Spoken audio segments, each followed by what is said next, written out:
ಇದು ಸಾಮಾನ್ಯ ಕತೆ ಅಲ್ಲ, ಇಡೀ ಕರ್ನಾಟಕವನ್ನು ನಡುಗಿಸಿದ ಒಬ್ಬ ಸಾಮಾನ್ಯ ವ್ಯಕ್ತಿಯ ಭಯಾನಕ ಕತೆ.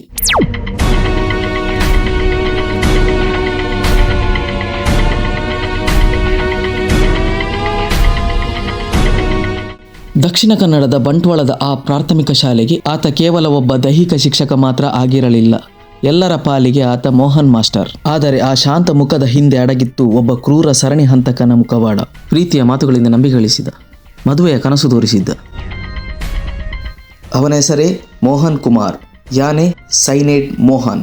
ಸೈನೇಡ್ ಮೋಹನ್ನ ಆಟ ಶುರುವಾಗಿದ್ದು ಬಸ್ ಸ್ಟ್ಯಾಂಡ್ಗಳಲ್ಲಿ. ಮದುವೆಯಾಗದ ಮತ್ತು ಬಡತನದಲ್ಲಿರುವ ಹೆಣ್ಣು ಮಕ್ಕಳೇ ಈತನ ಟಾರ್ಗೆಟ್. ಪ್ರೀತಿಯ ನಾಟಕವಾಡಿ ಮದುವೆಯಾಗುವ ಭರವಸೆ ನೀಡಿ ಅವರನ್ನು ದೂರದ ಊರುಗಳಿಗೆ ಕರೆದೊಯ್ಯುತ್ತಿದ್ದ. ಹೋದಲ್ಲೆಲ್ಲ ಹೋಟೆಲ್ ರೂಮ್ಗಳಲ್ಲಿ ತಂಗುತ್ತಿದ್ದ. ಅವನ ಲೆಕ್ಕಾಚಾರ ಪಕ್ಕ ಇತ್ತು. ಯಾರಿಗೂ ಅನುಮಾನ ಬರದಂತೆ ಕೊಲೆ ಮಾಡುವ ವಿಧಾನ. ಪ್ರೀತಿಯ ನಾಟಕ ಮುಗಿಸಿ ಮರುದಿನ ಗರ್ಭ ನಿರೋಧಕ ಮಾತ್ರೆ ಎಂದು ಸುಳ್ಳು ಹೇಳಿ ಆತ ನೀಡುತ್ತಿದ್ದದ್ದು ಮಾರಕ ಪೊಟ್ಯಾಷಿಯಂ ಸೈನೈಡ್. ಇದನ್ನು ಕುಡಿದ ಕೆಲವೇ ನಿಮಿಷಗಳಲ್ಲಿ ಉಸಿರು ನಿಂತು ಹೋಗುತ್ತಿತ್ತು. ಸತ್ತ ನಂತರ ಬಂಗಾರವನ್ನು ದೋಚುತ್ತಿದ್ದ. ಶವಗಳು ಸಿಗ್ತಾ ಇತ್ತು, ಆದರೆ ಕೊಲೆಗಾರನ ಪತ್ತೆನೇ ಇಲ್ಲ. ಅದೆಷ್ಟು ವರ್ಷಗಳ ಕಾಲ ಪೊಲೀಸರ ಹತ್ರ ಉತ್ತರವೇ ಇರಲಿಲ್ಲ.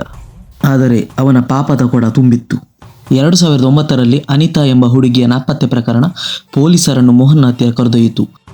ಅನಿತಾಳ ಫೋನ್ ಕಾಲ್ ರೆಕಾರ್ಡ್ ಪರಿಶೀಲಿಸಿದಾಗ ಒಂದು ನಂಬರ್ ಪದೇ ಪದೇ ಕಾಣಿಸಿತು. ಅದೇ ಈ ಮೋಹನ ನಂಬರ್.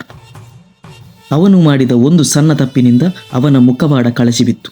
ಆತನನ್ನು ಬಂಧಿಸಿದಾಗ ಹೊರಬಂದ ಸತ್ಯಗಳು ಇಡೀ ಕರ್ನಾಟಕವನ್ನೇ ಬೆಚ್ಚಿ ಬೀಳಿಸಿದವು. ಅವನ ಭಯಾನಕತೆ ಅವನು ಸಾಮಾನ್ಯನಾಗಿದ್ದದ್ದು. ಕೆಲವೊಮ್ಮೆ ಭಯಾನಕ ದೆವ್ವಗಳು ಕತ್ತಲೆಯಲ್ಲಿ ಇರುವುದಿಲ್ಲ, ನಮ್ಮ ಮಧ್ಯೆನೇ ಇರುತ್ತವೆ.